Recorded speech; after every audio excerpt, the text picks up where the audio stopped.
শম্পারা দুই বোন দুই ভাই। তা শম্পা ছিল ছোট মেয়ে। তো বাবা সরকারি সার্ভিস করতো, আর তার যেখানে বিয়ে ঠিক করছে বাবা মা, সেখানেও তার শ্বশুরমশাই সরকারি সার্ভিস করতো এবং স্বামী সরকারি সার্ভিস করতো, আর দেবর সে হচ্ছে ব্যবসা করতো। তো দুই ভাই ছিল তারা, যেখানে বিয়ে ঠিক হয়েছে। তো শম্পার যখন সম্বন্ধটা এসছে তখন শম্পা এবং শম্পার মা বলেছিল যে ওখানে বিয়ে দেবো না, অত দূর, কেননা একটু ডিস্টেন্সটা বেশি হয়ে যাচ্ছে বাড়ি থেকে, আমার ছোটো মেয়ে দেবো না অত দূরে, বড় মেয়ের কাছাকাছি বিয়ে হয়েছে, ছোটো মেয়েকেও কাছাকাছি বিয়ে দেবো। তখন বাবা বললো যে দেখো এত ভালো সম্বন্ধ, ছেলে সরকারি সার্ভিস করে, বাবাও সরকারি সার্ভিস করতো, তার মধ্যে বোন নেই আর ভাই আছে একটা, কোনো অসুবিধা হবে না, তার থেকে বরং এখানে এত ভালো সম্বন্ধ, ওরাও যখন খুব জোর করছে চলো বিয়ে দিয়ে দিই। তো মেয়েও যেহেতু শিক্ষিত ছিল, তা মেয়েও চাকরি করবে সেরকমভাবে পড়াশোনা করছিল। তো শ্বশুরবাড়ি থেকে বলেছিল হ্যাঁ ও পড়াশোনা করছে, করুক, যদি ও চাকরি কখনো পায় তখন আমরা কোনো কিছুতেই বাধা দেবো না, ও চাকরি করতে পারবে। তা সেই বুঝে মেয়ের বিয়ে হয়ে গেল। বিয়েতে এসে আবার বিয়ের পরে এসে শ্বশুরবাড়িতে এসে বউ ভাতের পরের দিনই তাকে হেসেল ধরতে হলো। হেসেল ধরলো, সে ধরলো, ঠিক আছে কোনো ব্যাপার নেই, 3-4 জন মানুষের রান্না, ঠিক আছে কোনো ব্যাপার নেই, বউ করতো, কেননা সে সব কাজই শিখিয়েছিল মা তাকে, সে কাজ করতো, সংসারের কাজের লোক থাকলেও সে রান্নাবান্নাটা বৌমাই করতো। এবং বৌমার হাতে রান্নাও খুব ভালো ছিল, শ্বশুরমশাই শাশুড়ি মা খুবই প্রশংসা করতো, ভালোবাসতো। স্বামী প্রত্যেকেই খুব ভালো ছিল, শ্বশুর শাশুড়ি স্বামী দেওর সবাই খুব ভালো ছিল, ভালো পরিবার ছিল, শিক্ষিত ভদ্র পরিবার, তো খুবই ভালো ছিল।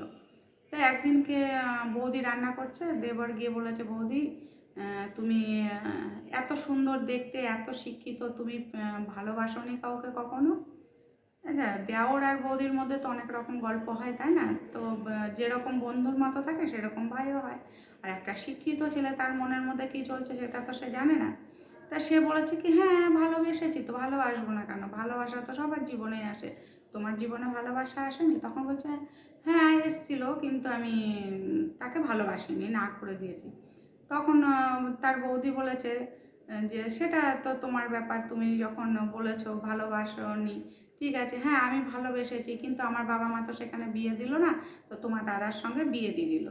তা বৌদি আবার ওই কথা বলার পরে দেওর মনে মনে ভাবছে বাবা যাকে প্রেম করলো তাকে বিয়ে করলো না, আর আমাদের সংসারে এসে এখন সেই ছেলের সঙ্গে আবার প্রেম টেম করবে না তো? দেওরের মনের মধ্যে ভীষণ জিলিপির প্যাচের মতো প্যাচ করছে ওগুলো। তারপরে এবার বৌদি তো রাত্রিবেলা এসে বলে জানো ভাই আজকে এসব গল্প করছিল আমার সঙ্গে, আমি আবার মজা করে বলেছি হ্যাঁ আমি প্রেম করেছি, গল্প করেছি, এরকম বিয়ে দিল না বাবা মা, তোমার দাদাকেই বিয়ে করলাম জানো, এরকম এরকম ভাইয়ের সঙ্গে গল্প করেছি। তা এগুলো কিন্তু সবই মিথ্যে কথা। ভাই আবার কি মনে করলো, কিছু মনে করলো? এবার স্বামী বললো না না কেন কিছু মনে করবে, তুমি তোর সঙ্গে মজা করেছো। এবার বউ বলছে হ্যাঁ আমি তো মজাই করলাম, কিন্তু দেওরের মনের মধ্যে কিন্তু সেই প্যাঁচটা ঘুরছিল। দাদাকে একদিন ডেকে বলল হ্যাঁ তোর বউ এরকম একজনকে ভালোবেসেছে, ভালোবেসে শেষে আবার তোকে বিয়ে করেছে, এই বউ আবার কত ভালো হবে।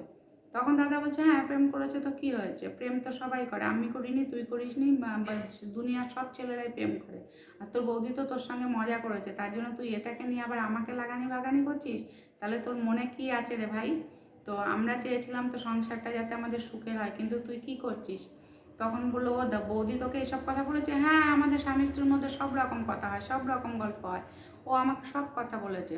তখন শ্বশুর শাশুড়ি মা তার ছেলেকে, ছোট ছেলেকে খুব বকেছে এবং অনেক অনেক বকেছে যে তুমি এরকম সংসারের মধ্যে একজনেরটা আরেকজনের লাগানি ভাগানি করছো, তুমি আর তোমার বৌদির সঙ্গে ভালো করে কথা বলতে পারবে না। কেননা যে মেয়েটা শিক্ষিত, এত ভালো, সে তো নিজে বিয়ে না করে বাবা মার কথায় বিয়ে করেছে, সে আমাদের সব কথা শুনে চলে, আমাদের দেখাশোনা করে, সেই মেয়েকে নিয়ে তুমি তোমার দাদার মনে বদমাশি ঢোকাচ্ছ বা এই অশান্তি হয় যাতে সেটা করছো, এটাই যখন করছো তার মানে তোমার মনে কতটা প্যাঁচ আছে।